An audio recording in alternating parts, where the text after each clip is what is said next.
Ligand হচ্ছে মানে যারা হচ্ছে জটিল যৌগ গঠন করার সময় ইলেকট্রন দান করে। তোমাকে কালকে ওই যে ইসের কথা বললাম,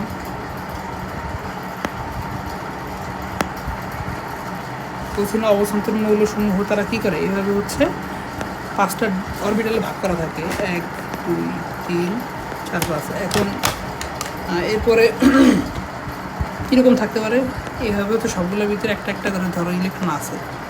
এখন ওর সাথে যারা যুক্ত হইতে আসবে লিগ্যান্ড, যেমন আমরা বলছি না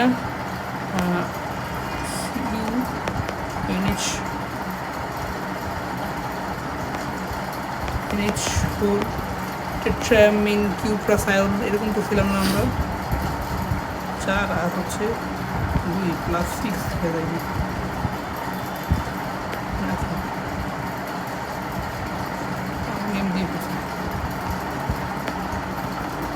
ঠিক আছে, যে এরকম আয়নের সংকেত ভুলে গেছি আমি, ছিল। আচ্ছা যাই হোক, তো লিগ্যান্ড হচ্ছে কারা, লিগ্যান্ড হচ্ছে যারা হচ্ছে ইলেকট্রন প্রদান করে এদের সাথে যুক্ত হতে পারবে। এখন লিগ্যান্ডের কাছে কী থাকে, লিগ্যান্ডের কাছে হচ্ছে মুক্ত ইলেকট্রন থাকে। লিগ্যান্ডের কাছে যেমন ধরো NH3 এর কাছে এরকম হচ্ছে মুক্ত ইলেকট্রন থাকে। তো মুক্ত ইলেকট্রন থাকে বলে ও তো আরেকজনের সাথে সন্নিবেশ সংযোগী বন্ধন দ্বারা যুক্ত হতে পারে, বুঝতে পারছো? যেমন NH3 থেকে NH4 প্লাস আয়নটা, NH4 প্লাস এই আয়নটা কীভাবে তৈরি হয় কি, প্রথমে হচ্ছে NH3 করে কি, ও হচ্ছে একটা প্রোটনকে গ্রহণ করে। প্রোটন মানে hydrogen plus ion, hydrogen electron থাকে একটা, সেটাকে ত্যাগ করে দিলে তাহলে শুধুমাত্র H প্লাস, মানে শুধু প্রোটন থাকে, বুঝছো?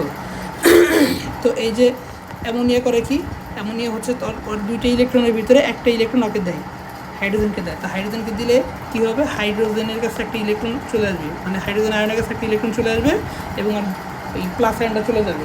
আর যেহেতু নাইট্রোজেন একটা ইলেকট্রন দিয়ে দিছে, তাহলে নাইট্রোজেন এখন ধনাত্মকতা ফিল করবে, বুঝতে পারছো? এবার এখন কী দেখতেছি আমরা, নাইট্রোজেনের কাছে একটা, হাইড্রোজেনের কাছে একটা। এখন এই ওদের দুজনের মধ্যে ইলেকট্রনের শেয়ারের মাধ্যমে সমযোজী বন্ধন তৈরি হবে, ঠিক আছে, বুঝছো? সমযোজী বন্ধন তৈরি হবে। তো এটাকে এই যে এইরকম একটা তীর চিহ্ন দেখানো হয়, কেন দেখানো হয়, বোঝা